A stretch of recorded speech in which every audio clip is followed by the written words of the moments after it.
do you have advice for dealing with heartache of not being in a relationship for a long time and the feeling of missing out on an important part of life? There are two parts of the question. Heartache needs to be dealt with. A new relationship can help. But also a lot of work needs to be done with ourselves. That's why in the past, looking back now, I had moments in life when I rushed from one relationship to another, not giving enough time to heal and to understand what happened. So there are some opportunities missing to look into that and to deal with it. And there are many, many methods. Forgiveness, working with yourself. There are many, many, many methods coming from many traditions. And the second part is, I would say that going in a relationship just because we are missing something, it's kind of pointing towards the last part of this discussion. So we need to come to a point of feeling good about ourselves and having a healthy relationship with ourselves. And then from that place, the only thing that we need to learn is to open up and to be active in love. And not necessarily to go out to hunt relationships, but rather having that radiant feeling, the fact that I feel good and I feel loving and I'm loving and lovely with people and I am a good person. You know, I deserve love in my life. The first one who can give me love is myself, and I will treat myself nicely in all aspects. I give myself nice food. I have nice time for myself. I spend quality time with myself. I spend quality time with my friends. I do some practice if I have any practice. I take time to contemplate my life and so on. Once we reach that place of feeling good with ourselves, is a good place to start to open up and to want relationships. Not that it's wrong to want relationships to heal something, so the fact that we miss something, but we should never feel guilty that we don't have a relationship. I would say not having a relationship is a good time for reflection and even implementing some lessons that maybe we didn't understand in the heat of ending a relationship, or the very sometimes traumatizing time of after the relationship, of being heartbroken. So this time in between relationships is a very precious time of implementing some lessons that we learned from the previous relationships. Sometimes maybe a friendship relationship in between two intimate relationships could be very healing and deeply understanding what went wrong, what was my lesson, what was the other person's lesson, what I've done wrong, and then even trying your best not to do the same mistake in the new relationship. Could be someone, could be yourself that come to these conclusions, but I wouldn't feel that I'm missing something, because independently, even if there is no one in our life in that moment, we shouldn't feel less. We have everything we need as a human being. As I said, relationships can, when they're done right, and they're created, nourished right, they can help you greatly. But go there, it also is an exercise of trust, because if you're still going through a heartache and you're already open up to a new relationship, I would be very careful and spend a bit of time to know each other, to know that that person can hold you with your problems, with your heartache, whatever you bring in that new relationship. Because many times people, they kind of dip their fingers in a new relationship and they step back because it's too much. Oh, I took you perfect. In 2 weeks' time, I find out that you have massive issues with your previous relationship. They run away. And then you'll be even more heartbroken because the new relationship provided not zero, provided minus in what you needed. So just to not to rush. I would say don't rush because you feel that you're missing something. Just go there when you feel that it's again meaningful to look for a relationship, and you know that relationship will help you. I hope that I answered this question. And from Rachel, this has been okay, valuable insights. I see. Okay, someone says thank you. So if you have other questions. Oh, you want to share yours? So, you know, I like to share mine because I can relate very easily to them and I can make an example out of it. But maybe you have some amazing success stories and some amazing lessons that you understood in life. Hi, Bogdan. I have a question for you, please. Is there any kind of exercise or some kind of breathing technique you can teach us to, with everything going on when you love someone, and especially at this time of lockdown, and maybe, some of us might be just starting a relationship where we can't see each other, or you could be in a loving relation, like you're living together or marriage. Is there something to help us ground our heart center and be able to, when things are happening, it's like, okay, how do I help this person that I love, but how do I help myself too? Thank you. It's you being together with that person in the same place or remotely? No, we're just starting out right now. But you meet that person, yeah, you see each other in person? Not at the moment because of lockdown. Okay. That's what I'm saying. For example, a beautiful exercise is to, let's say you have a Zoom call and you could choose a nice track of music, a nice background music. I would say instrumental music, something that inspires and touches your heart.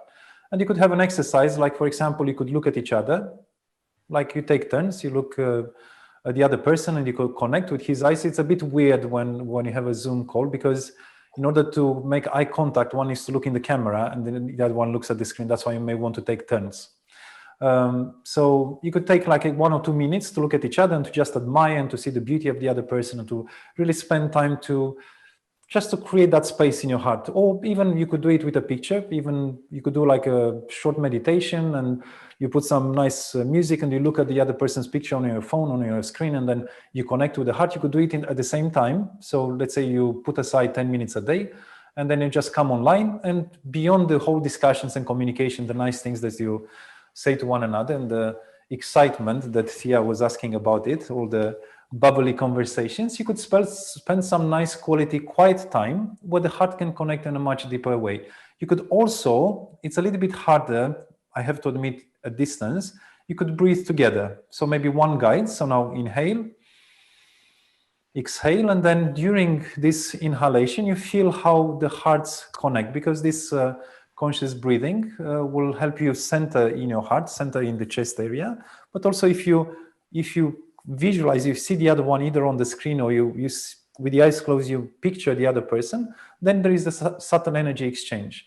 What I strongly suggest when you meet one another, to do the same exercise, holding hands and looking in each other's eyes. Even if you do it for 3, 4, 5 minutes, it might be a little bit awkward in the beginning. We very rarely spend time to look in someone else's eyes for more than just a split second. But the eyes, remember, they are the gates of the soul. So just looking and being silent and just acknowledging the presence. You could even touch each other's chest. Maybe you take his hand and hold it here, and he can do the same. Or you could do it in the same way. And there is a certain energetic circuit that is created through the hands and even through the eye contact. And it's a very beautiful and a very how should I say, intimate way to connect, even if you didn't have anything juicy yet. It's a very beautiful way even to know each other. So, is this the bliss breath? Say again, please. Oh, I'm sorry. Is this the bliss breath you were mentioning, kind of? For it, you could call it the bliss name. It has a very nice name if you call it bliss breath. I don't. We do this exercise once in a while with smaller groups, with bigger groups. I do this in my intimate relationship, in spending time and breathing together, looking into each other's eyes. Even sometimes in intimate moments before lovemaking, we take time for maybe 5-10 minutes to kind of arrive in the heart, to somehow meet each other, not just based on sexual attraction, but on this more intimate heart connection. That makes a whole difference, the world of a difference. And there are many, many things we teach in our courses here in Tara. We teach a lot of exercise and techniques and meditation techniques and so on. It's not the time frame to do this. We also have some other workshops which go targeted on exercises, but it's a very simple gesture that you could do: eye contact, breathing together, holding hands, and then spending this more kind of deeper quality time together. Even if it's 5-10 minutes, will help greatly in connecting.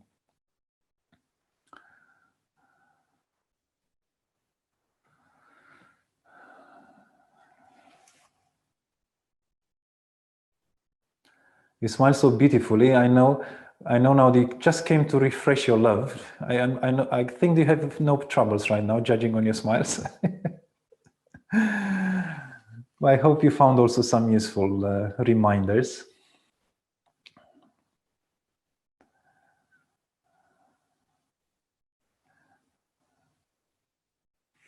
If you have other questions or comments, I'm happy to stay a few more minutes to you feel free to go. It's past the time promised from 7 to 9, but I'm very happy to stay and answer more questions if there are more. I had another quick question, Bogdan, if that's okay. It was to do with having like the purpose of relationships. And quite often I find that my life progresses more when I'm single and I'm not in a relationship. I will maybe travel more, I will have more time for friends, I'll do more spiritual practice. I guess like, I guess what is the purpose? Is it because the relationships I'm having, I haven't been going to them with the correct purpose because they could develop me as much as being single could? Or is it a kind of balancing act between the two? I would say it's a little bit technical what I'll explain now. There is an individual and there is another individual. Each of them, they have their own, let's say, spiritual development. Yeah. So let's call it +2 and +3. Yeah. Both of the individuals, they have their own individual practices and they come together, they meet together and they start a relationship. Now, by themselves, they're quite good in being good with the practice, having some very clear ideas where they go, but the relationship doesn't get this infusion of their common goals or even the goals of each of them. Now, the relationship could be actually on a different level. The relationship could be at level 1, even if 1 is 2 and 1 is 3. Because they didn't bring together in a conscious way the gifts, the aspirations, the direction in the relationship. Let's say it's a little bit more casual, or they don't give it so much importance, or they didn't really discuss about these things. Maybe they just have fun together in relationship or just satisfy each other on a material level, and they somehow separately do their spiritual practice. Now, to avoid this, my recommendation is that if you have, let's say, level Thea, yeah, it's level 5. I would say look for a relationship that you can find at least, you find when you discuss and you somehow share the same common goals, or at least some common goals. Now, if you make a compromise, you being here and then him being here and just being satisfied with this kind of interaction, definitely you'll feel better by yourself because you fulfill yourself with your practice and your own intentions and efforts. You fulfill your own individual, let's say, path or meaning of life. But this doesn't get infused in the relationship. And you may even find that some people reject that even from the beginning. If, for example, for you, it's very fulfilling to have more sacred, conscious sexuality in the relationship, and the other one person just wants some shallow, superficial sex, then you'll be totally incompatible. And if you don't mention it from the beginning, and the work doesn't start from the beginning, then you'll feel like you compromise what you know that is right for you. For example, you feel as a woman, I need to be fulfilled in my heart, and this person fulfills only my material needs. Sooner or later, there's some incompatibility there. So that's why a relationship should start with, first of all, sharing, or not discussing is not the best word. I would look for a person, or I would open up in a relationship that shares some common traits. And also in that relationship, I'll make efforts to keep the relationship aligned on the same goals that we have as individuals. So to make sure that whatever we share there is pursued during time. As an example, two people could start very much in love, and let's say they start with a great intention of the heart and giving, is the perfect scenario. It's not always the same. Sometimes it's a mix. But let's say it starts on Anahata chakra. We're perfectly in Anahata chakra because we feel love and we raise a little bit above our own habits, and the relationship starts to be nourished on Anahata chakra. That relationship is a pure relationship of the heart. Could be platonic relationship for 2 weeks or 3 weeks or 3 months or even longer. The relationship could meet and start maybe in a year time being intimate. Yeah. Now, the people being together and they buy a house and they're very stressed about work, and then they have kids, and they put a lot of energy in other things which are much lower than where the relationship is starting. The relationship starts to be lowered. So basically, those beautiful dreams that you shared in the beginning, even the things that you did together in the beginning, start to be covered and be pulled down by the new habits, by the new, let's say, constant actions that you do and constant attitudes that happen in the relationship. And then by no surprise, maybe 5 years later, and I have to admit, in this long relationship, we went through a stage where we made quite a big investment, and it took about 4 years to fulfill it. That time damaged our relationship. It damaged it, and it took an effort, a conscious effort, to come back from that. It was a lot of stress about money, it was a lot of stress of many other things, but not the heart connection. And most of the time we'd spend, we have to plan, to take a loan, to do this, to send money to this, to buy these things, to fix these things. So it was 4 years of that relationship was not necessarily damaged, but quite a lot pulled down by this material investment. And we promised to ourselves, we said, if we ever do this, if ever happens again, we need to be extremely careful, because that had a huge toll on our relationship. And we had to make a massive effort to become again romantic and to spend time in our time together, not to talk about things like practical things, but to, okay, this is our time. Okay, let's forget about the investment and so on. Let's do some nice things together like we used to do before we started this. So I give you these examples to understand that the relationship needs to have some common goals, and they need to be nourished all the time, all the time. Once you forget, the relationship drifts to a kind of settled place. And even if the individual somehow they manage to preserve some of the individual goals, they will somehow be separate. They will kind of do their own things, and the relationship will be not such a abundant place of sharing spirituality or common goals and so on. So, yeah. And that's why you feel like this. Probably the relationships that you had, they didn't reach your level of, let's say, spiritual expectations or heart dreams and goals and aspirations and burning desires. Was just kind of there, and you felt better by yourself here. Thank you very much. Also, I just wanted to say to Therese, I tried the breathing exercise on the looking in the phone. Amazing. It's actually incredible. I've only ever done it once, and it was really uncomfortable to begin with. To just stare at someone on a phone, looking them in the eyes and not say anything, because I'm quite a talker as well. But it was amazing. And the other thing I just wanted to share was that I've not tried this one, but someone said to me, if you're ever having an argument and you get naked, you can physically no longer be angry at each other. So I don't know if anyone's tried that, but just wanted to share that someone said to me. Don't try that at work, yeah? Definitely not. Though I read an article a few years ago, this office decided to try to kind of improve a little bit the collaboration and connection between people. They decided to come in the underpants for a week. And guess what happened? After a week, some of them, they were daring enough to be naked at work. And it was quite an amazing and revealing exercise for all of them. It was quite a small team. I think it was about 10 or 15 people in that team. And then nakedness made them kind of realize that there's so many more things beyond appearance. And it's something we call it transfiguration in Tantra, is the capacity to relate to a human being beyond the physical appearance and actually not to be judgmental in any way. And it goes beyond even personality and silly reactions that we have.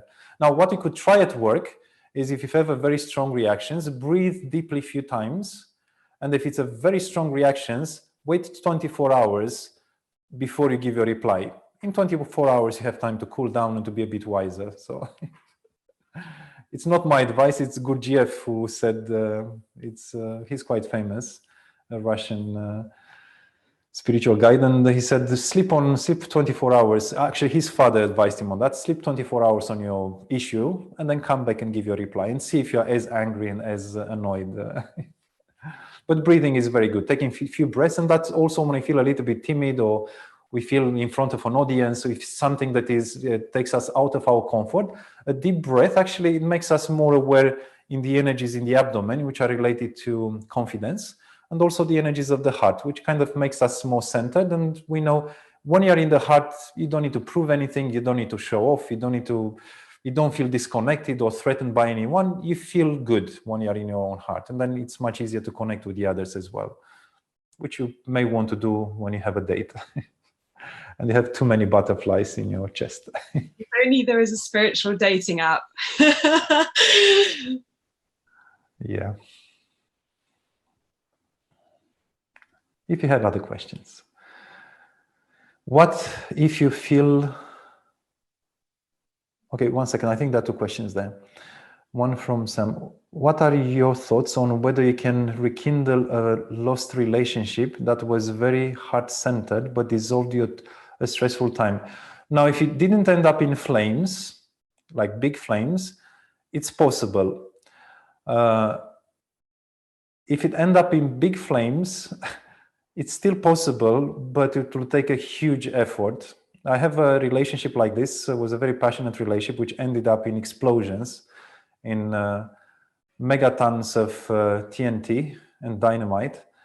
And it took about 3 years to be able to talk to that person. And after 7 years, we finally started to speak like friends. And she's very dear to me now. We speak and we laugh when we think of the past. But I cannot see going back to an intimate relationship. That's why it's something, some damage was done there, and probably it's possible. I'm not saying it's impossible, but in this scenario, the one where it ended up like in pieces, in a million pieces, it would be an extremely difficult thing to do. If it was decent amount of struggles / friendship left at the end of the relationship, it's possible, but still you need to go back and sort out some things before you attempt that. And it will take a lot of honesty and communication before you even get closer to that place. But it's up to you. It's really what your heart calls. If your hearts, they go back together, it's a beautiful thing to do, and you'll find yourself in a much more mature cycle of your life. What if you feel you start growing apart, or if your opinion differs on many things, I presume, from Claire? If it differs on many things, you really need to sit down and to have a session of blunt, bloody honesty, not bloody, brutal, bloody, but honesty, and to see what you really want from the relationship, or seeing each other together. Because if there are too many things differing, the relationship doesn't have a future, or it will have a very formal future. For example, many marriages, especially when there is a lot of struggle and not marriages, long-term relationships,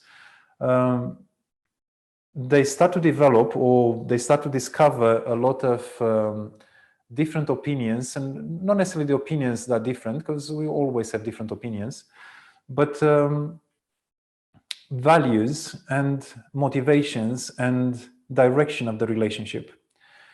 Now, if they forcefully try to stay together just because the society says so, because they paid £20,000 for the wedding, because they already have kids, because they have a mortgage, they stay together forcefully, having so many different things, it will result in a lot of sorrow, suffering, and it's not impossible to work through. I would say they need to find at least a few common goals and to work at least towards those directions and to become friends and to work together. But if there are too many, there will be just a cycle of suffering. If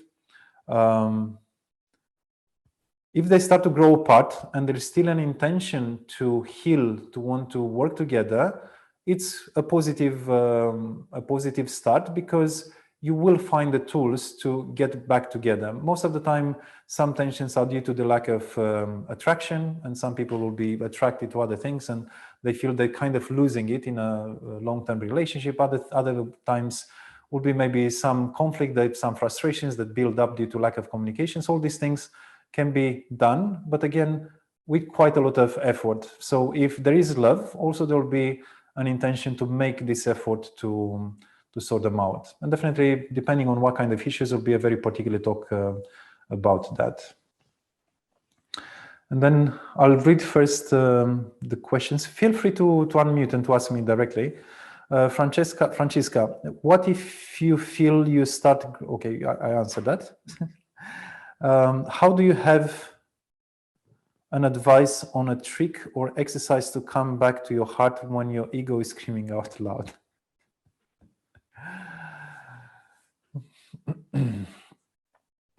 It's a difficult thing, but my first question is, do I love this person? If you remember that the person in front of you is not your enemy, and the person in front of you is Miss or Mr. Perfect that you met 5 months ago, 10 years ago, if you remember that that person deserves all your love, if you remember that there is so much beautiful history that you have in common, then take a few deep breaths, swallow your pride, swallow your reaction, go in another room if it's still difficult, come back to some common sense, maybe put some nice music, look through your wedding album, go and ponder upon the beautiful things that you have together, and then come back and reply with love and desire to help. Remember that in a conflictual situation, there is not a right and wrong when two people are screaming at one another. No one is right, no one is right, everyone is wrong in the moment when both people scream. Regardless how many intellectual debates and how many proofs you have that the other one is wrong, even if they're wrong, like literally wrong, in the moment when you do it lacking heart, you are wrong yourself. There is no right to correct someone in the moment when there is no intention, a genuine intention to help for the other one to understand. There'll be times when the other person is so hurt, regardless how right you are, you'll create more hurt, which means you are wrong. Which means that you may need to wait until the other person comes back to some more gentle emotions and is more settled to be able to explain something that is important. You're delivering it in the wrong time, even if you are right, you are wrong. It's a very delicate subject. So we hurt each other many times because you are too keen to tell the other person what he should feel, she should feel or do, or how wrong they are, or how justified we are in our own hurt. By doing so, lacking the heart will only create more antagonistic reactions. So my advice is that whatever you know works for you, some breathing, maybe just walking out for a walk for 10 minutes with some nice music on your headphones, whatever you think that will bring you back to some common sense, the sense of the heart, then do that before you reply. You say, baby, I'm sorry, I can't answer to you now. You even know that you can prove that person wrong. You'll have to keep your mouth shut and then to come back when you feel that you can offer something helpful in that interaction.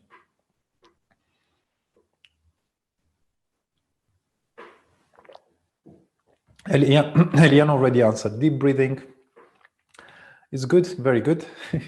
A little bit of yoga practice, some meditation.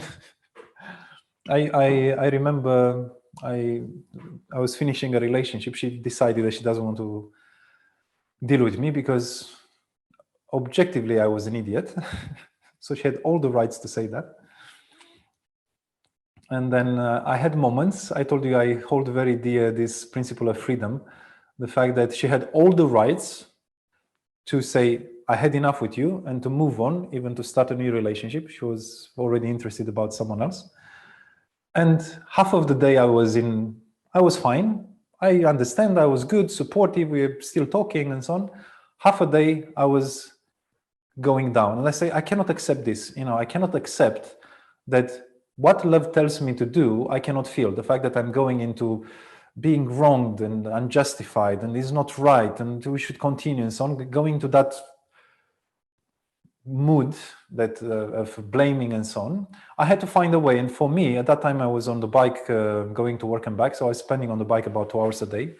So whenever I felt that I was going there, and I was catching it quite soon. So whenever I felt that I'm becoming pessimistic and blaming and putting a lot of pressure on the other side in my head, I would take out my headphones, and I had a particular track that just reminded me of my heart, created this amazing, was a specific meditation with a cosmic power, is the cosmic power of space and expansion. And it was at that particular track, it only took me about 2-3 minutes to come back and to say, everything is right.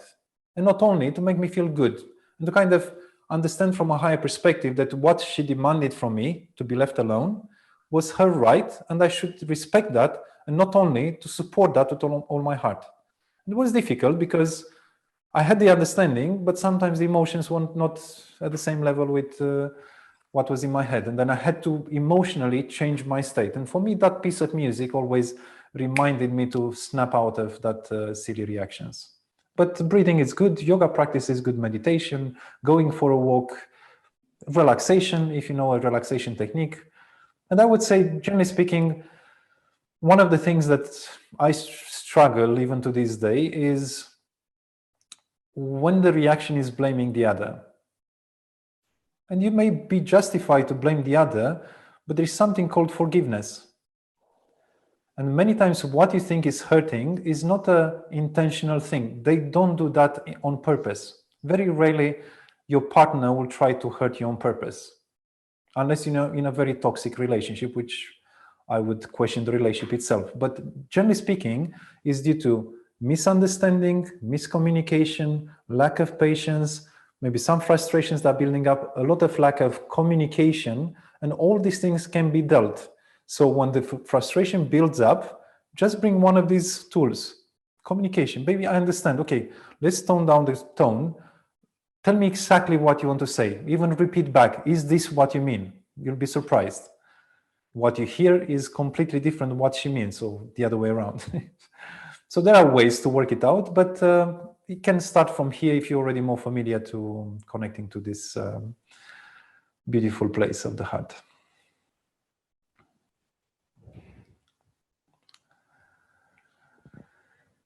You're very curious tonight.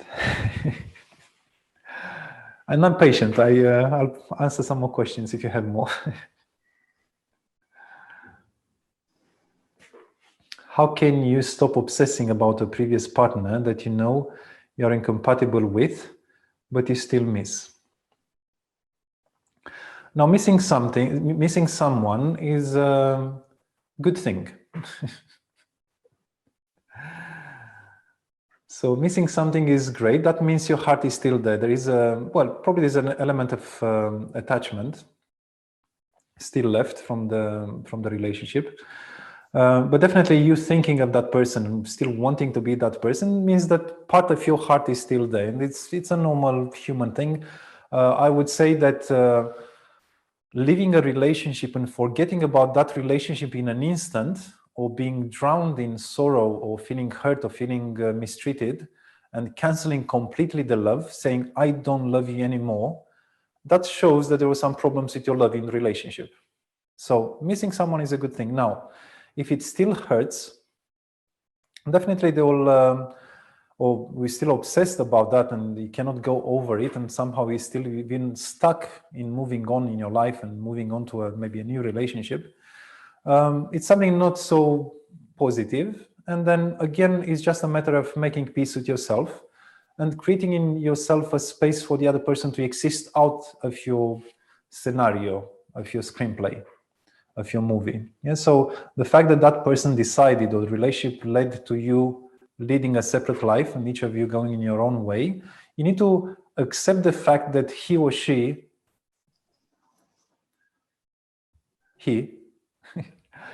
is now on another page. So he moved on, and sometimes it's not difficult. And I would say that maybe there are some unfinished business there, and sooner or later you'll have to, hopefully together with that person, hopefully, sometimes you have to deal with yourself, to do some healing things together, to discuss, to communicate, to come to some conclusion. If it's still raw and the person ran away or feel some rejections, maybe it's not the time, but the best would be to somehow bring a closure to this loop. Once you finish a relationship, to try to understand the lessons, the things that you need to learn, maybe the things that you didn't do right and the things that you could have done better.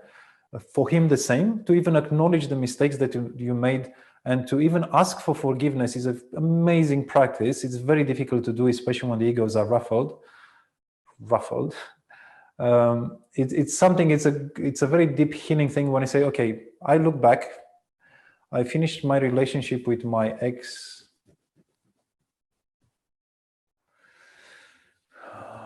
11 years ago, one of my exes about 11 years ago, even to this day, when we meet, we are very good friends now. It doesn't happen all the time. We meet quite rarely nowadays, maybe 2-3 times a year, but we have our moments when we go back and we discuss things that happened in the past. And she went through some therapy recently, and she said she was quite surprised that a lot of things popped up from our history. And it's something I'm willing to do, because I know that I've done quite a lot of difficult things, and I pushed her in some very difficult situations, and I created some wounds in our relationship, in her psyche, and I'm very happy to sit down and to go through those things, and even acknowledge and ask for forgiveness, and to say, I'm sorry for those things. Some things I didn't know, and I'm really sorry for it. Some things I understood a long time, and then I'm very happy to say and to share with you this understanding. And somehow in time, we create a healing space for us to spend time together. It's a very beautiful time. We trust each other and we help each other. It's a very beautiful relationship that is left, a friendship this time. Now, it's not possible for all relationships, but this work can be done with yourself. So some forgiveness, asking for forgiveness if you've done something wrong, and slowly connecting more and more with your heart. The heart will understand the lessons, and they'll be able to let go and to move on with your own. When you come to this place of feeling content with your life, because this is what happens. You, as a human being, and I'm speaking now towards 8 billion people on the planet, you don't need anyone to make you happy. You don't need anyone to fulfill your life or your life mission. Now, it happens that the universe will put you on a collision course with someone else because you have to learn some lessons together, because you together can do things better or faster together, because you can evolve, or by the opposite, because you need to, how should I say, to resolve some business that you had in the past. For those who maybe know a little bit about karma and past lives experiences, it's not by chance that you meet the people that we meet, and the fact that we are together for that period of time, and the fact that we learn or not learn some lessons. So there is a meaning in you being together, even going back, you meeting each other, you being together, you having those problems, and you separating. There is a host of lessons that you as an individual, him as an individual, have to understand and to learn. If not, guess what will happen in the next relationship?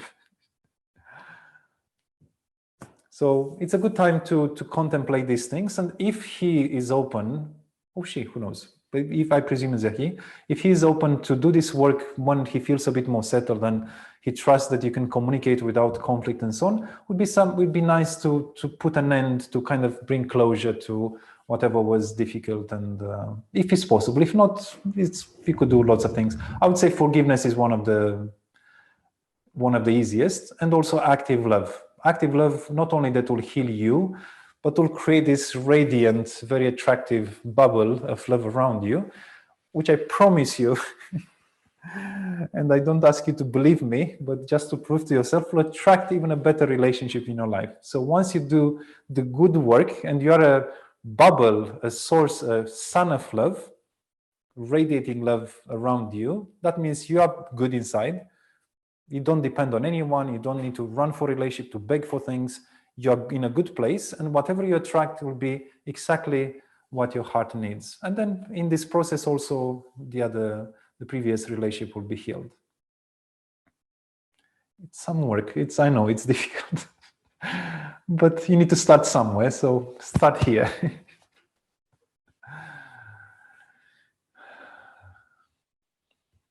What if your ego is inducing more self-doubts?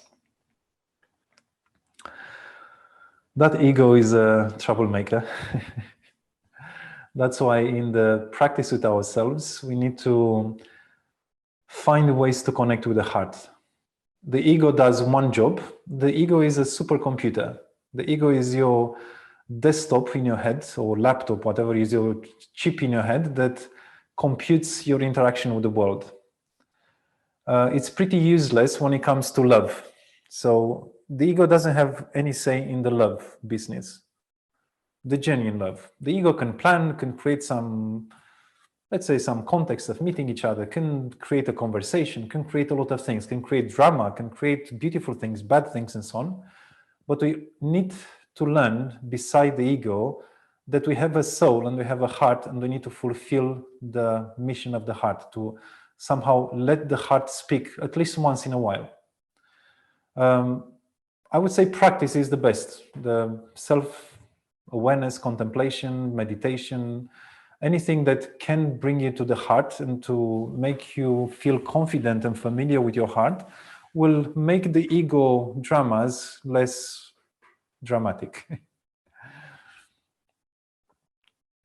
I always find myself, and I probably less and less as I become more confident with the heart's work, I feel the impulsiveness, and I feel the reaction, and I feel that this is completely unjust and this is not right. And then sometimes I get upset. And I get upset, the ego will say, for good reasons. I start and contemplate, I give myself a few minutes, and even if I know that it's not my fault, even if I know that I should be the one that should feel hurt or whatever, you know what I do? I'll say, I am sorry for my reaction. This is not a loving reaction. And then from there, I'll try to work my way into communicating, forgiving if it's something that really hurt me.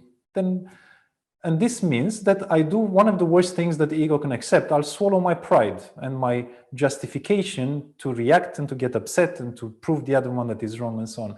So then it kind of comes with a confidence that the heart knows better. And for example, accepting that you might be wrong, and for example, a reaction from your side, even if it's justified, it's not a loving reaction, it's still wrong, it's a good place to start. And then you defeat the ego quite well.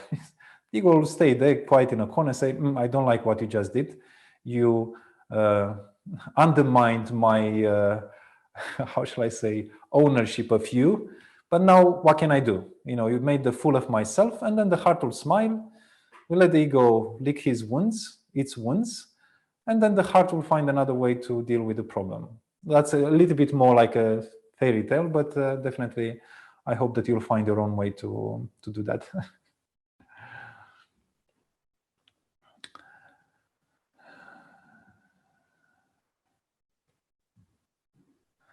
Okay, so Elian made another comment there. So if you find yourself in a similar type of relationships, one after another, then aren't harmonious and fulfilling, then you haven't learned your lesson. This is very correct, yeah. So there is a lesson of your life that is not learned, and then you are attracted to the same, it's called karma, by the way.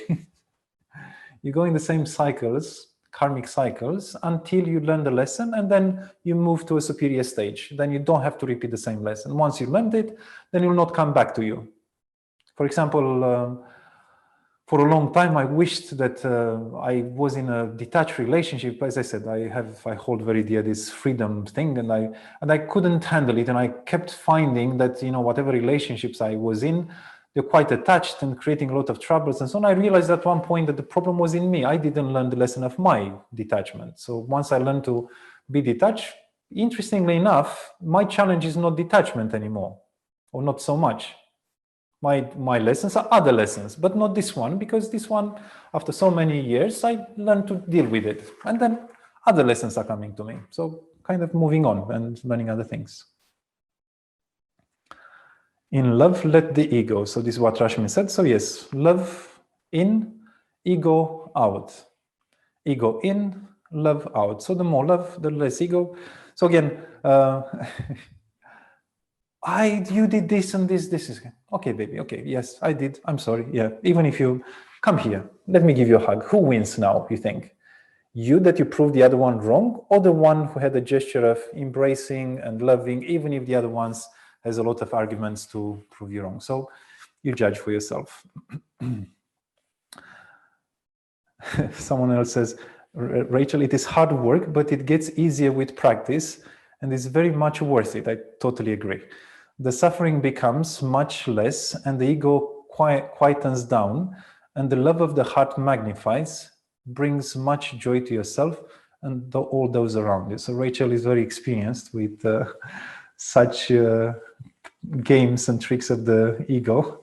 Thank you very much for sharing. It's very beautifully put there. Thank you all that you keep thanking me. I'm as grateful as spending time with you, but I have lots of thanks there. I need to say thank you as well. So if you have more questions. Hi, Bogdan. I do have one. So for example, say you're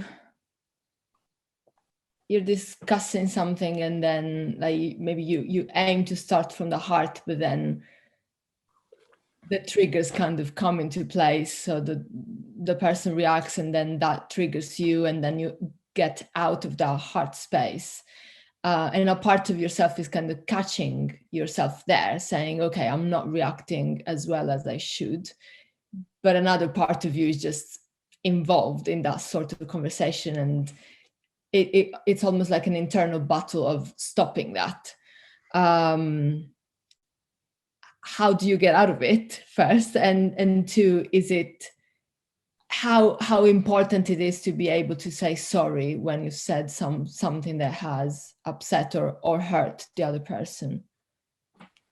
If you're the person that becomes aware that it's not a constructive and heart-based conversation, personally, I stop the conversation straight away. I would say, let's stop. There is nothing positive that comes out of this conversation, and either let's do something else, or if you truly offended, I would say separate for a few minutes or for a couple of hours. I normally walk out. If it's too much, I just walk out. Normally, nowadays it takes me much less. It takes sometimes minutes, and then I would at least send a serious sorry text, or I come back and I apologize for my reaction. And then if I'm in a good place, I continue the conversation. If not, I will postpone it to a moment when I feel that both of us are in a good place to discuss it, especially if it's something challenging. So if you can't deal with the battle, walk out. Just stop it. Say, I still love you. I'm sorry for the reaction. Walk out and come back when you're ready for that conversation. Well, you cannot tell your boss I love you, but that's interesting practice. Now we talk more about relationships, and sometimes they can be extremely challenging, these discussions. And for example, so how, again, so if you have hurt someone, how important it is to apologize? Oh, if you know you hurt someone, you stop in that very instant, and you not only you apologize, you ask for forgiveness straight away. This is what the heart says. You say, I'm really sorry, please forgive me. I'm back to senses. I realize that I did this silly thing to you. And then you're quiet and you need to hear everything that the other person needs to hear. Or a version of this, whatever you think it's efficient. It's yes, the ego won't like it, but you'll have to say it. At least say it in your head. Say, I'm sorry, I'm an idiot, or I'm not right, and just be quiet. You have nothing else to say there. I know it's a bit offending to the ego, but okay. Now, if it's in an intimate relationship, I really hope that all of us want and aim to have love relationships, which means you're not in front of your enemy. So a little bit of ego submination, or whatever you want to call it, denting your ego image a little bit, won't hurt that much, knowing that the other person understands and is with you on the same page. So, yeah. As I said, with strangers it's a bit harder. So for example, you're at work and then someone shouts at you, or you start to have an argument. Now, if you realize that you started to get engaged and to reply on the same kind of level of conflict, I would say stop what you do and what you argue about, take a few deep breaths, and just be quiet for a little while and try to reply from a place of understanding rather than a place of from an antagonistic place, from a place of creating more. It's one question. There is one important question. Is this useful? It's one of the first intelligent questions to ask. Is this going anywhere? And then if you realize it's not going anywhere, if you know that you are wrong, you could apologize. If you know that the other person is wrong, forgive. And then swallow your how shall I say, reactions and come back to a place of loving. It might take, sometimes can take a few days, who knows, sometimes can take a few weeks. I used to be quite disgruntled with my partner because she is not the type, at that time when we started, she was not the type of communicating very well. And I would stay upset for a while. And then I just realized there's no point to stay upset. And I learned to be patient and to meet her in a place where we can have that conversation. Sometimes it could be weeks. And in the beginning, I would stay quite grumpy for weeks, knowing that she was not right and trying to make sense and keep having the same argument. And I learned to be patient and understanding that her personality and her understanding and emotional management needs even more gentleness and a very particular context for me to be able to say what I have to say, knowing that that is right. But imposing that in a moment when she was not ready, I'll create even more conflict. And I learned to, with that person in particular, that I had to give more space than with other people who can communicate this even in a heat of a moment, even being able to have some pretty smart intellectual arguments, even if the emotions are a little bit intense. It was not the case. And it took me a while. It took me a couple of years to make it work, to kind of understand the new picture in my life.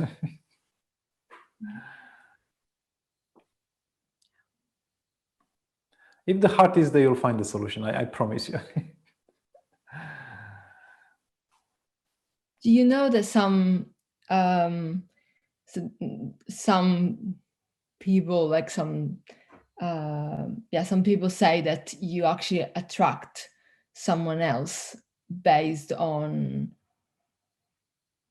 something that it's in you that maybe has been hurt, and then so you're looking for that person that can somehow inadvertently replicate that pattern of suffering.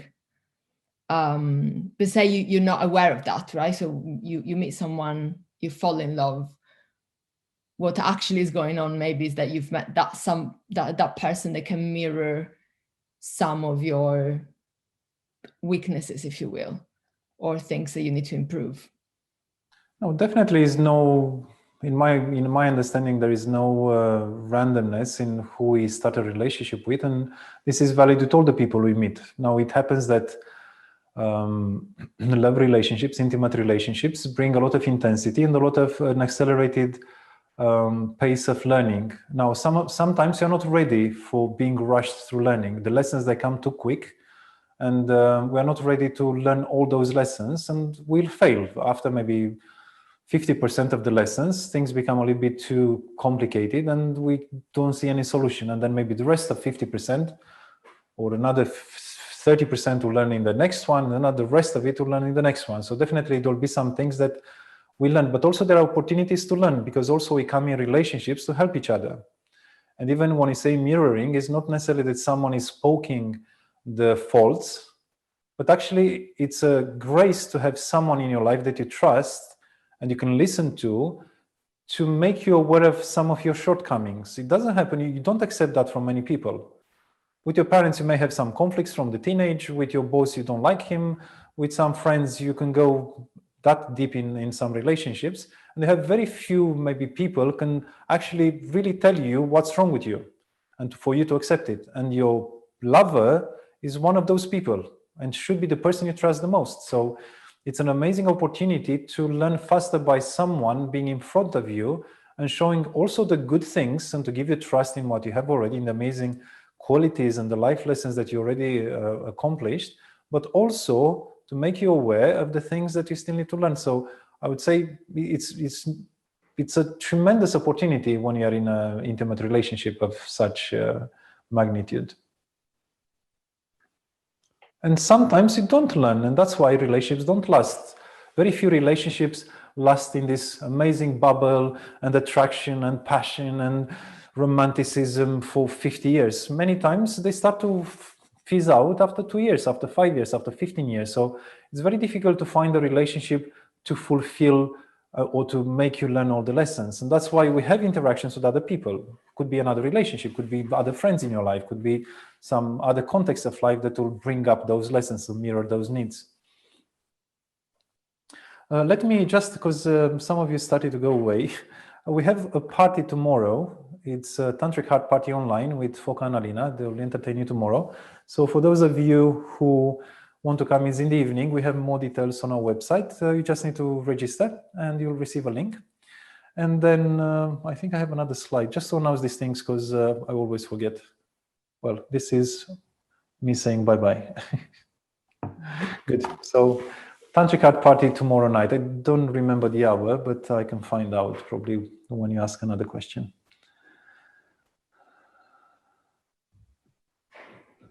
I hope it answered. If not, you can ask me more, Francesca. Thank you. I do have another one.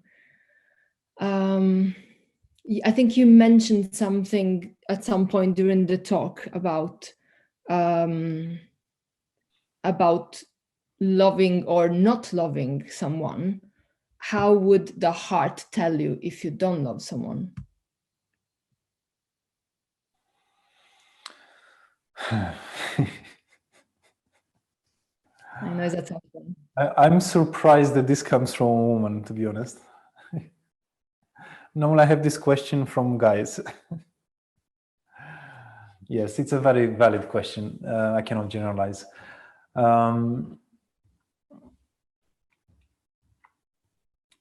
There is something called dating, you know. Rushing into a relationship or some human interaction based on passion and attraction only will not make you a very clear picture of loving or not loving another person.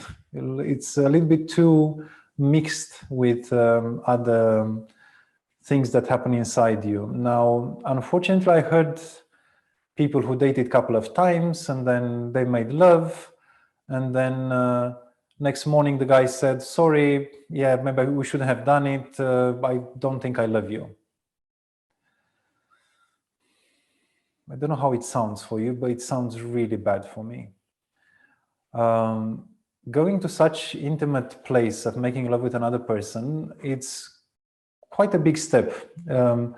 Some people being very sensitive could really be damaged by such an attitude. For example, a woman who maybe barely gained her courage to try another relationship, and then a guy makes love with her once, and then he says, sorry, you know, I don't think I love you. It was just attraction. It's called karma, if you want me to be blunt. It's a very unconscious approach. So that's why, for example, the things that I mentioned earlier, the fact that two people coming closer together, they should spend a bit of time together, knowing each other, and you know, even exploring intimacy in a more gentle way without rushing to the top intimacy, to lovemaking. There is enough time to somehow arrive to a place where they understand what they feel for one another. It is possible if people are really stuck in their own heads and they start from a very intellectual approach, then maybe they may be a bit confused. They base their relationship on some affinities that tick some boxes with their heads, but very rarely it happens, because if you do spend time, there are some emotions and deeper emotions stirred inside, and they start to acknowledge them, they start to speak about them and to try to see if they're compatible and that they want the same things and so on, rather than just so that's why if you are in a relationship and you have this kind of questions, maybe go back a few steps and have some honest discussions in that relationship, because you might find yourself on different pages, and that doesn't go very far. Yeah, Francesca, maybe rephrase your question because probably I won't remember all the, yeah, okay, thank you. Oh, so if you don't love someone anymore, oh yeah, that's, sorry, maybe I answered the wrong question. Then I'll answer again. How do you know? How does your heart know?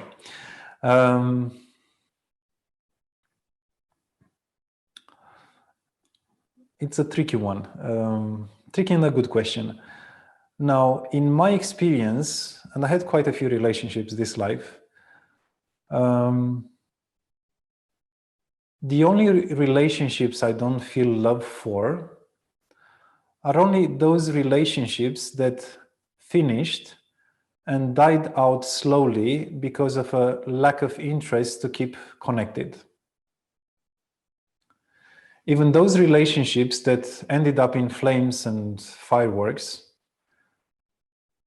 that I cared for and I somehow had a deep love for that particular person, they're still present in my life. So I don't think the question is, how would your heart tell you if you don't love someone anymore? Because if you love someone truly, there is no moment in time when you say, I don't love you anymore. Because I would ask another question. If you can say that I don't love you anymore, I would ask the question, do you ever love that person truly? So that will be my question back to you. So maybe I'll rephrase the question. Maybe what you want to ask is like this: how would your heart tell you is not worth being with that person anymore, or is not worth investing in that relationship anymore? Maybe, am I right, Francesca? Yes. Good. So in this case, indeed, like, I don't remember the name, that someone asked, I still miss this person. How do I stop being obsessed about this person? It's kind of the same category. You need to somehow get to a point where you need to understand the cycle of a relationship. Now, the heart will tell you that a relationship, as long as you feel love, is worth investing in. But also you need to be attentive to see if the same intention of transformation, of putting love, of nourishing the relationship exists in the other side. Because the worrying sign is when someone takes, or someone starts to be very conflicted, you continue to nourish the relationship, but to put a lot of energy towards the other person, the relationship itself, and actually is not reciprocated anymore. Worse than this, is met with resistance, is met with a lot of conflict and rejection and so on. And then if your intention, your pure intention to try to heal, to try to offer, to try to somehow sacrifice some of your time and resources for that relationship are met with, let's say, non-cooperative behavior, at one point, you need to ask yourself, how much longer until I start to call myself a masochistic person? But the heart will tell you, because at one point, if you feel that that love is not fed, nourished, is not reciprocated, the heart will say, okay, we need to conclude here, because it becomes a toxic relationship. It's like a relationship between a sadistic and a masochistic person. One gives, one takes, one gives, one runs away, one gives, one feels conflicted and even threatened by your love. So this is what it is. You know, we shake hands. Hopefully we stay friends. Many times we don't, if already is to that extent. And then you move on. So your love knows that you don't need to, persevere in a relationship that leads nowhere. Now, this doesn't take the love away. This is the mystery of the heart, because it doesn't mean that you don't love that person anymore. And this is something that the ego truly doesn't understand. If the ego is based on return, in investment return, the ego will tell you to give it up long before. The ego will say, that's it. You know, we had two conflicts. That person doesn't want to accept my point of view. You go your way, I go my way. The heart will say, okay, hang on. Yes, it's the first or second or the 50th conflict that we have. There is still a chance. There is still love between us. Let's see if we work it out. And then if that effort still doesn't lead to bringing some ideals together or bringing some understanding in the same room and so on, then at one point you'll say, okay, we made the effort, we kind of did everything that this relationship needed, and the relationship doesn't need any more than this. The relationship says it's enough. You learn your lesson, and you move on. And if you get to this place, actually it's a very beautiful thing left behind. It's a place where actually you stay in a very decent, how shall I say, place. But as you describe here, is already that person is far. How would the heart tell you you don't love someone anymore? That means that someone did something to you already. Already the person either hurt you or left you, abandoned you, or doesn't want to work with you, or doesn't want to put the same love in the relationship. Already it's a lot of missed investment of the other person's heart. And then your heart will say, yes, I want to be the superior one. I want to invest to see that is worth it, but also you are lucid to know when to stop. And at one point you'll say, I want to invest more in this relationship. This doesn't take the love away. It's just the relationship will not be nourished anymore, which leads to the relationship going away and you having whatever is left there, if it's left anything.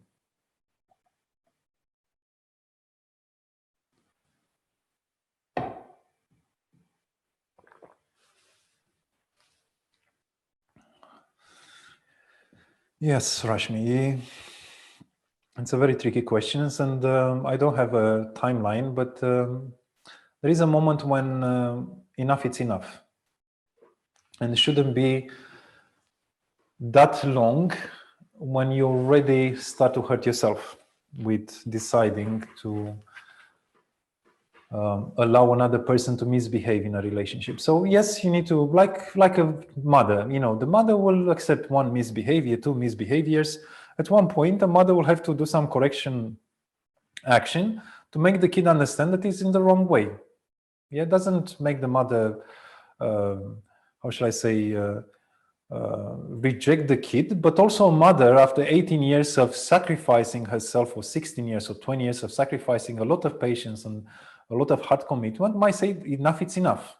So you can go. Now, I'm not saying to wait 18 years in a relationship to see if it's worth, but sometimes could be months. Sometimes, running away from a relationship after 2 weeks or 3 weeks, I would say the way I did it, I told myself like this: I will stay in this relationship, and it was a deal with myself actually. I will swallow whatever reactions. I will stay here even if I feel that it's still my ego feels that is compromising my other desires and so on. I stay here, and I was very honest to myself until I feel that I fulfilled what I was supposed to do in this relationship. And when I reach this point, I don't find that person next to me, then it shows that that relationship was not meant to be. If that person is still conflicted, is still opposing, is still, how shall I say, working against me or against the relationship, it shows me that it's not the point to continue. But what I discovered in time, that many times when I made this commitment to my heart and to myself, that created enough time for the relationship to come back to a very harmonious place. And I'm not saying that was only my work, but for me, that's a kind of a, how should I say, a standard, a sign. And Rachel shared something. That's probably I'll let you. I find that the more I do my self-practice to keep connected with my true self, it is easier to hear my heart. Very correct, yes. And the answer comes from a place of love, peace, and compassion, firstly for myself. I cannot be of service to anyone else or else otherwise than for the other person. So when I remove many noisy ego external factors through meditation and inner connection on a regular basis, I quickly know my true heart, my true intentions, my true purpose, which extends to my relationships. And ultimately, when I live from a state of continual inner awareness, I have less questions and can just be in the trust and knowing that I'm following my heart. So if you copy this text, that summarizes the lecture from tonight. So you save yourself 3 hours next time. So thank you very much, Rachel. It's very, very beautiful what you wrote there. And I didn't want to make very technical this question. Some of the people who have tonight in this chat are our students, and I could have given many more explanations. I try to keep it a bit more general, but I'm very happy to see that you, and I presume all of us, we do work with ourselves, and this is the most important thing. We cannot go and fix things unless we have a good relationship with our heart. And meditation, introspection, and giving ourselves credit is one thing. I went a little bit too fast over that slide with self-love. It's tremendously important. I mean, if you cannot make peace inside, you cannot go anywhere. You cannot force peace on other people. You cannot go to war on the name of peace. It's the language of love. It's thank you. I'm truly grateful for your text, Rachel.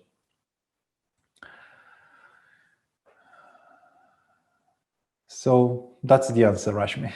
Copy paste it from the chat, and that you have a very wise answer.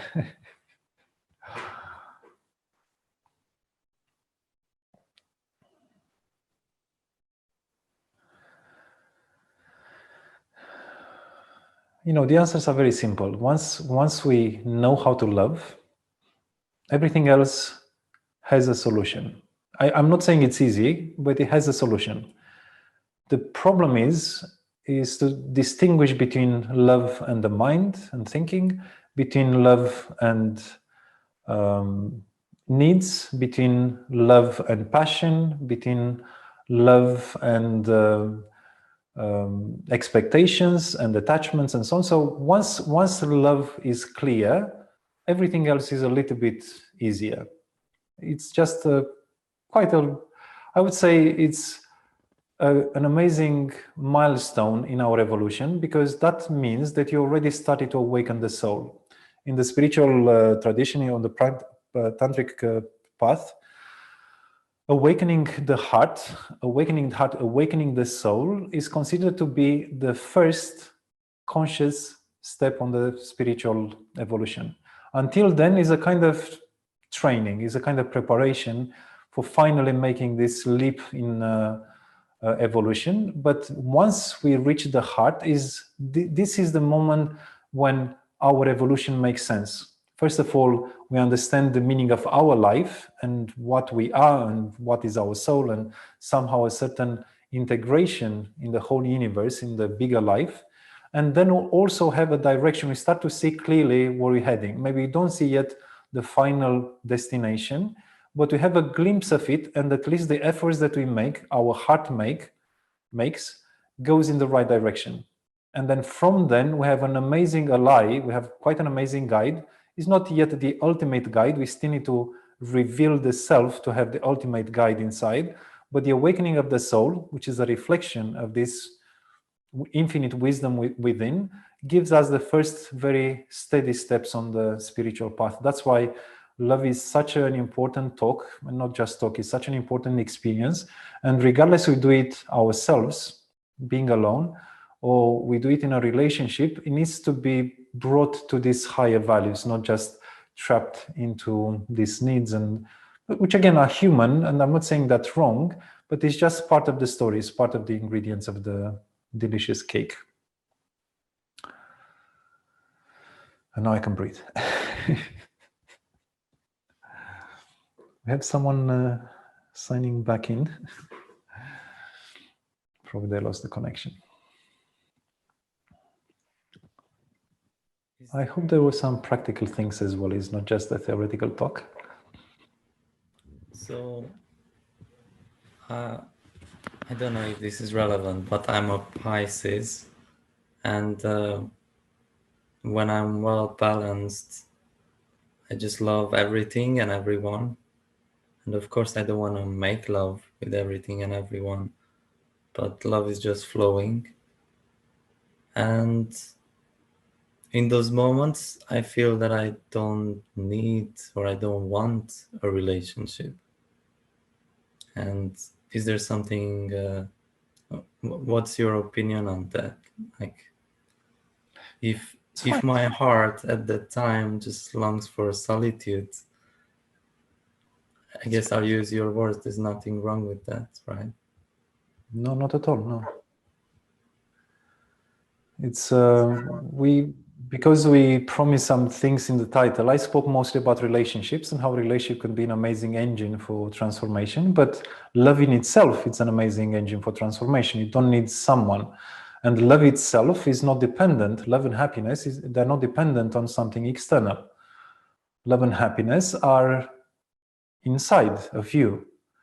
Now, some people that go like a how shall I say, like a comet through your life, sometimes staying a bit longer, they'll just remind you that happiness and beauty and love is inside yourself.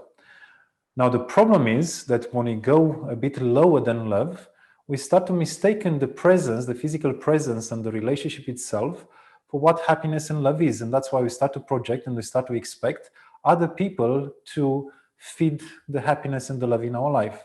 And that's why you get attachments, and that's why you get jealousy, that's why you get all sorts of distractions and distortions of love. But love exists in you. A relationship can and should remind you of that. Now, the longer we understand that love comes from within and happiness comes from within, and we bring that into the relationship, the longer we stay happy in a relationship, and that relationship will get the best nourishments. You'll feel the kid, whatever you create together, it's like a baby that you two bring to life. That baby will become a very strong entity by being fed the right things, the healthy food. In the moment when attachments, expectations, hate, conflicts start to be the main food of the relationship, that relationship slowly is getting poisoned. And that's quite an unfortunate thing, even more insidious in the moment when everything is fine. This is even stuff that we don't see. We don't fight, but I don't know why we lose attraction, why we don't feel so bubbly and so on. And it happens normally in pretty happy but longer relationships. What happens, we become lazy. And that baby, or that entity, or that being that is the relationship, is slowly eaten by the two. They feel good, but they forget to feed the baby. They forget to feed the relationship. You know, everything is served. We don't need to make efforts. We don't need to buy the flowers. We don't need to be romantic. We cannot surprise us anymore because we know each other. Everything becomes a little bit more flat. But then the relationship starts to suffer, because even if everything looks fine at the surface, the relationship is not fed what needs to be fed with this active love and attention and all these things that come with a heart abundance. And I call it quite brutally. I said, what the two people do, what we do in that respect, we start to cannibalize the relationship. And that relationship is a fat baby, will last for maybe 2 years, 5 years, you know, as long as it still has a little bit of life in it. But if we don't feed it in the meantime, at one point we wake up, we look at each other, we know that we friends and together and so on, but we have a skeleton that keeps us connected. It's something very little fulfilling. It's something that is a vestige, is something like is the ruins of our relationship, or what looked in the beginning. And we ask ourselves, what happened? Well, what happened? Nothing wrong happened, but nothing good happened either. We didn't continue to nourish with a lot of good things the relationship.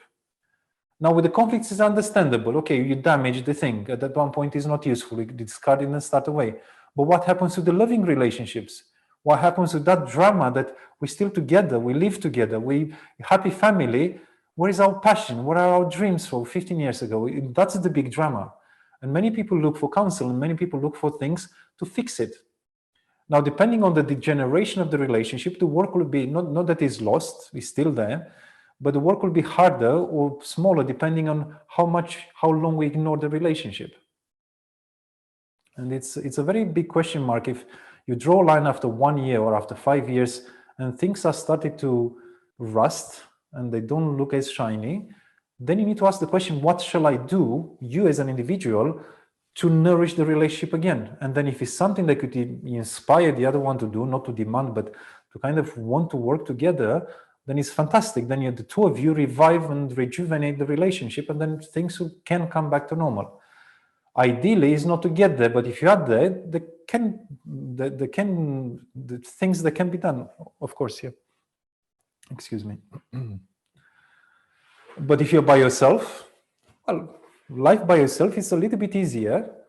But again, even being yourself, what was Francesca's question with the mirror, you may not be mirrored so well. If you have an amazing faith and aspiration and somehow you find this inner guidance, you're fine, you're on the right path. But if you didn't reach that high to guide yourself on a path of evolution, then these interactions, they help you. And then you have other types of love, for example, friends.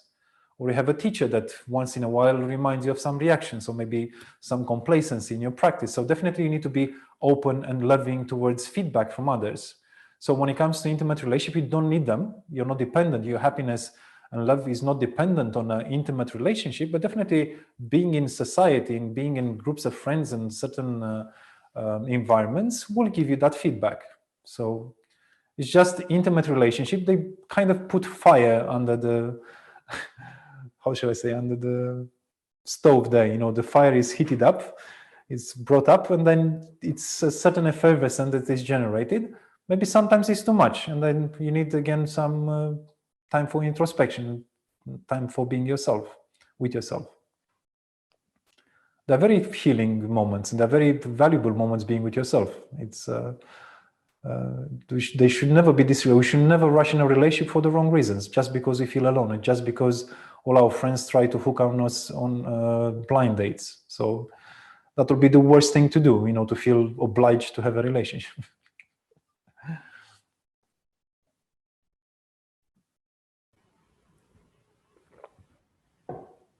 Thank you. And enjoy yourself. And another question related. When we are single and love is just flowing freely everywhere, then several heart connections can develop, and the intensity just grows and grows. And is it right?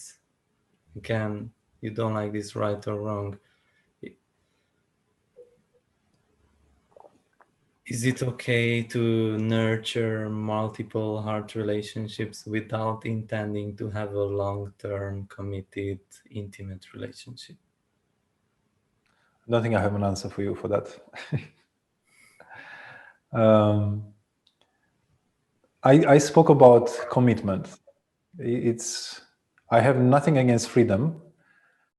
By the opposite, I totally believe in freedom. But you mentioned the heart flowing from one relationship to another. Now, if the heart is flowing to one relationship to another, that heart will find a way to commit to a certain extent to that relationship. Now, you need to make sure that you land on the same page with the other person or the other persons, because you may feel fine inside, and you don't need to feel like to have a girlfriend and to have a committee to see each other a few times a week or to even live together and so on. But you may find that another person doesn't like it. And I would have this discussion before engaging in intimate things, as per discussion we had a bit earlier. And that's why, for example, dating or just meeting people few at a time and trying to find who you feel more compatible, to kind of let your heart feel attracted to that place that you feel the most affinity, and to start something meaningful in that direction. I don't say there's any conflict. Love doesn't have a limit, but having 2-3 lovers involves another level of your heart commitment, and also involves, if you're honest to yourself and to the others, to be able to communicate it, because otherwise you could create a big mess. And even yourself, to find in a place where you cannot manage this, even if you're not committed, having to meet few people, like over a period of time, let's say you meet 3 lovers in 2 weeks' time, can create a little bit of stretch even for your capacity to love and to be present and to offer that relationship what they need, and can easily degenerate in very superficial relationships. And then your heart flying from one to another is not the heart flying from one to another, it's something else. So that's why I don't have an answer for you. You will have to do your own research. I had my heart flying from one to another, and I hurt many people in the process, and I created a lot of confusion in my life, and I stopped doing it. Thank you. My first question, when I'm attracted to someone, the very first question that I have, if I'm attracted, even having a slight thought of even attempting a relationship, this is my thought. Yes, I start to feel in love and so on. Will I be able to honor this relationship and to offer this relationship everything that it needs? And guess what? Many times is no.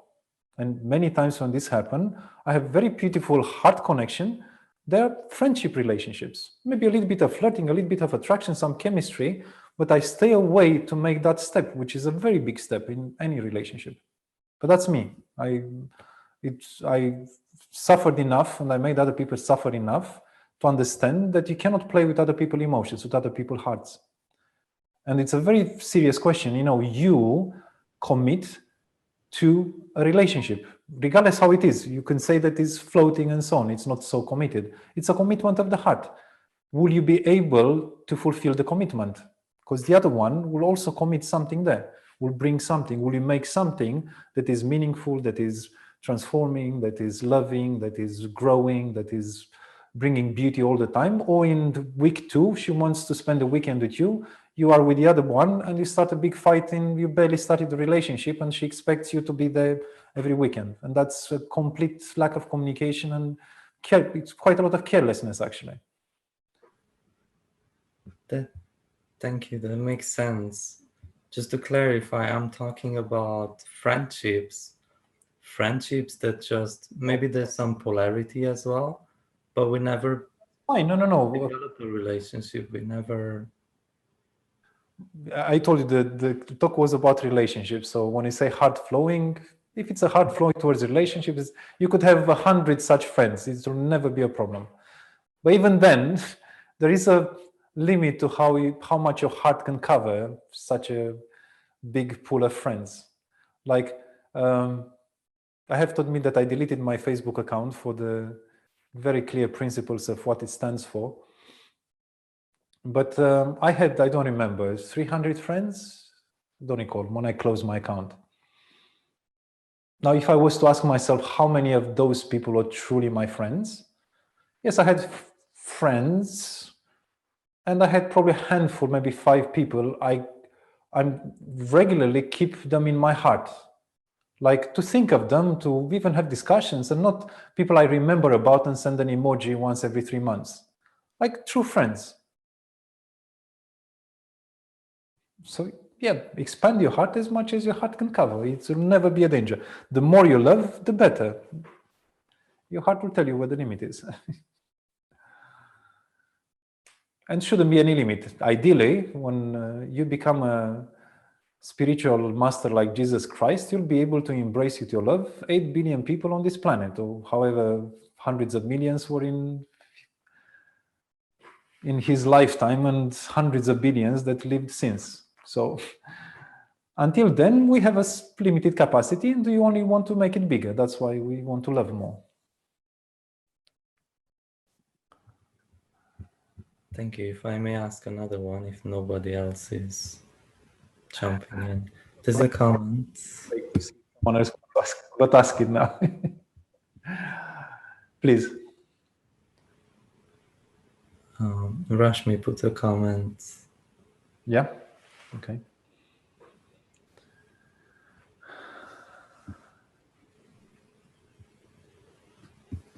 Okay. Thank you, Rashmi. So your question. So you talked earlier about having common goals and also about the cycles of the relationship. And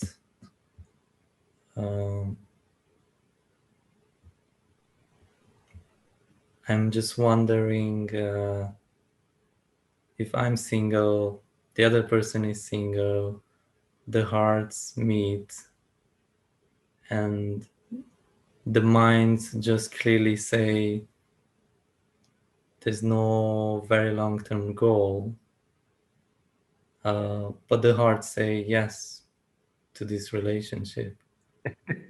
but the mind says it's okay for now. Then do you listen to the heart? Do you listen to the mind? Even if the mind then, yeah, this conflict between the heart and the mind. My answer will not, you'll not like my answer, but I'll give it anyway.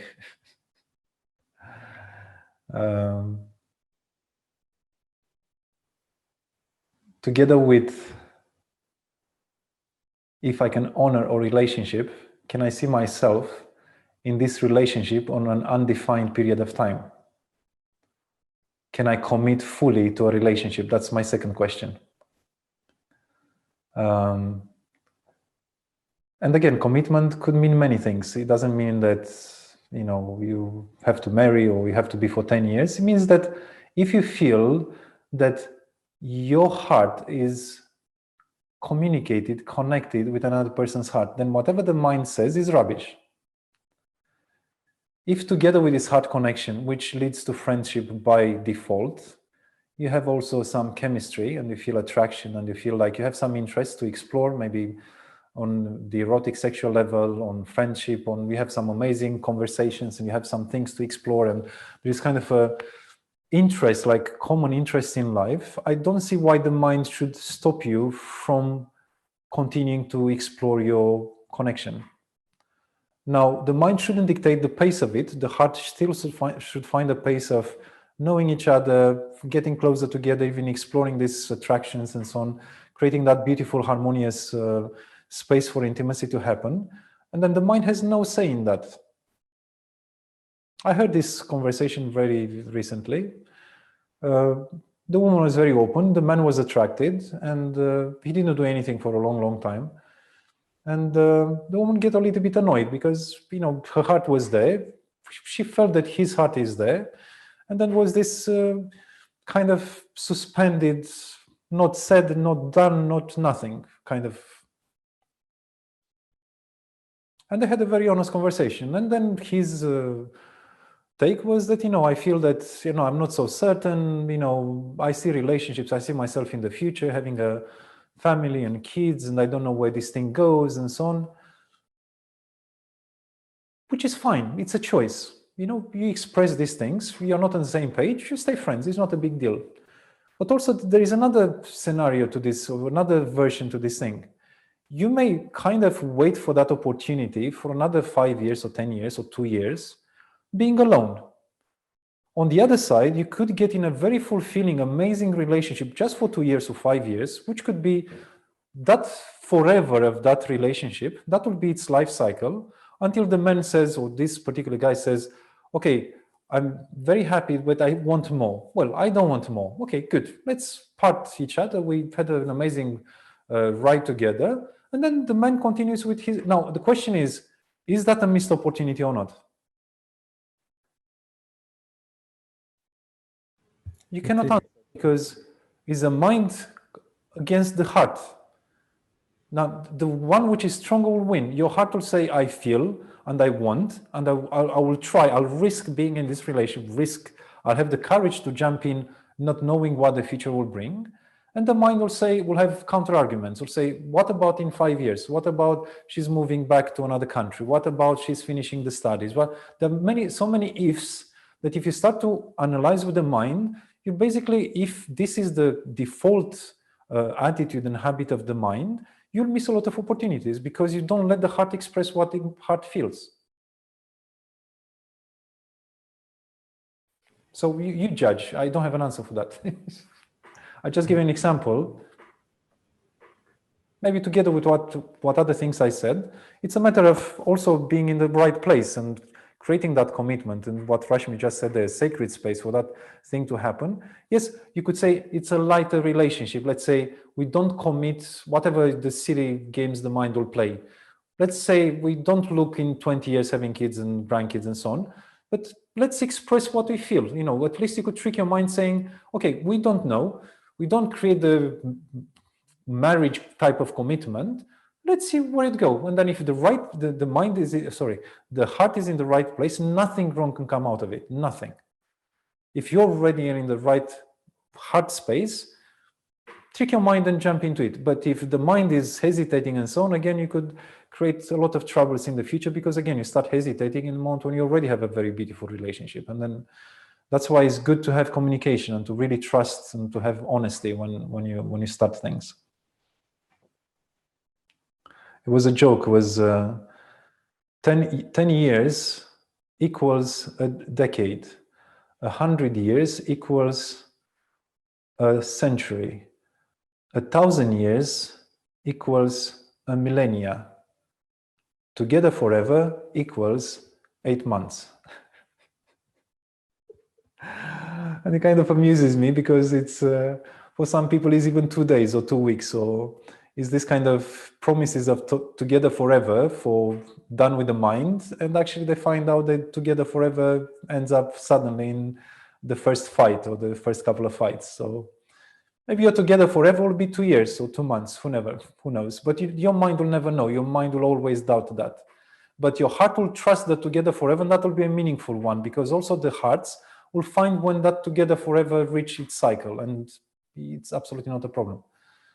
But again, it's already a concern in the mind, so that should make you ask, why do I have that kind of question?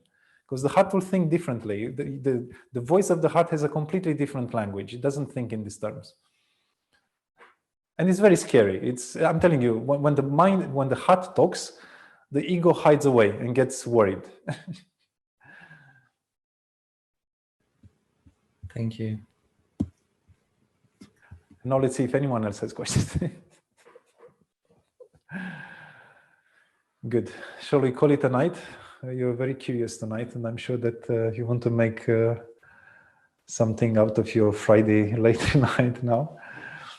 But if you have any other pressing questions, I'm happy to answer a few more. I have one more. No, let's allow Cynthia, because she unmuted before. I don't know if I will express this question properly. I'll try my best. And though we do this work in Shakti groups and Tantra classes, I always questioned, how can you make, or how can you inspire? In my case, because I'm a woman, I observe that men usually don't seem to be able to get out of the place of swadhisthana, of sexual desire, and be inspired into love. And I'm wondering if there is anything that a woman can do to inspire men to develop the heart more, or if this is only something that they have to decide for themselves. Do you want a blunt answer? Yes. I'm Scorpio ascendant, so. Don't let them in your pants before a good time. So now to give you a more serious answer, a man can easily become very lazy if he gets what he wants. And I don't want to offend men here. I observe it in myself as well. So first of all, don't compromise what you wish in a relationship, and communicate it before you start a relationship. So many times this happens because a woman wants a relationship, starts a relationship with a man. She doesn't want to upset the man, so doesn't want to push him in this sexual training and to tell him too much or to try to lecture him too much. The man continue to do what he knows to do, which many times is not so spectacular, especially when it comes to love and spirituality, let alone sexuality. And then the woman goes more and more frustrated. At one moment, she voices her demands, or let's say requests of the heart, and then it's too late. Because the man, in that moment, doesn't want to transform him. Or very, very difficult for a man who already is in few months or few years in a relationship to try to change his habits. If he's attached to his ejaculation, he's attached to his selfish sexual behavior, he's attached to his PC gaming and to his time with his pals drinking beer on a date night instead of spending some quality time, would be extremely difficult to move him from that position. But if he's excited, let's say he's not necessarily deeply in love, if he's excited, if he really wants to impress you, if he wants to make some efforts, let him make the efforts first. Don't compromise what you think is right in that relationship, what you think it's a higher, more heartful approach of the relationship, and then encourage him to do it, to do the training or to do the development or to do this connection with the heart before he starts to get his goodies, his cookies. Carrot and stick. It sounds a little bit like this. Again, guys, sorry, I don't want to be very, how shall I say, I hope that this audience is a little bit more learned and a bit more practiced, but we have the tendency to become very lazy when we get what we want. And many times even men tend to discard very easily a used toy. I don't want to go in Tinder's talk and other one-night stands, but it's a kind of it's embedded in the man's subconscious to conquer, to enjoy quickly, and to discard and to hunt for something else. It's minions of man's brain evolution. So if you want the man to be in the heart, make sure that you put those standards of the heart from the beginning, and teach him gently and encourage him from the beginning. And once you trust that he has at least the intention to get there, then give him a chance and be patient and be with him there in the process of growth. It's very difficult to move a man from his very stable position, even if it's not the best position. So don't compromise your starting point when it comes to the heart. And as I know, you have very high spiritual standards as well. So yeah, thank you. It's what I thought it would be, but it's always good to hear from Tara's perspective as well. Because sometimes we think, because this is what people usually call outside is women playing hard to get, which the concept that we are talking about makes sense, but the game playing of the mind and all of those kind of rules are a little bit maddening, I think, spiritually not very aligned, I think, because a woman has to play, has to be acting, has to play something she's not and being authentic. But from this perspective, it actually makes sense because it is to keep the standards high and to allow him to do some work on himself so he progresses that way. So that makes sense. Yeah. Yes, I would say the green light should be the full green light, the 3 green lights. It only happen in the moment when you trust that he has the right intention. Now, he may not have the training, he may not be there, it may take him a while to open his heart, to understand his emotions, to dedicate more intention, more time to the relationship, to kind of change some habits. It may take time, and it's valid for both sides now. It's just happened that men connect a bit harder with the emotions and the heart. That's why I'm putting it a little bit on the men's side. But once you know that man walks with you in the same direction and has the intention to do that work, then that trust leads to more intimate interactions. If he starts with intimacy just trying to please the man, just try to catch someone and finally not to be alone, is already a compromise to what a heart connection should be. And that compromise will perpetuate and will get worse and worse. Will be either a relationship on codependency, or a very imposing relationship, the man demanding his rights, or a woman will go more and more demanding for the man to transform, and the man will run away because it's too much and it's not what he signed for. So it can develop in very, very, and I've been there. The woman, the goddess I always dreamed about, we've learned amazing things together. Guess what? When I became stubborn, when I knew it all, and then I didn't want to accept any kind of input. Even worse, when she started to make scandals. No, baby, you're not right. What do you tell me? You tell me what to do? No. I know what I'm doing. You taught me, the mind kind of games. No, not me. No, bye-bye. I don't need it. Which shows what? Which shows that I took. I learned quite a lot of things from her. And actually, we started to develop a very beautiful relationships. The very moment when the ego and this kind of laziness and transformation appeared, then there was no more chance for that relationship to exist.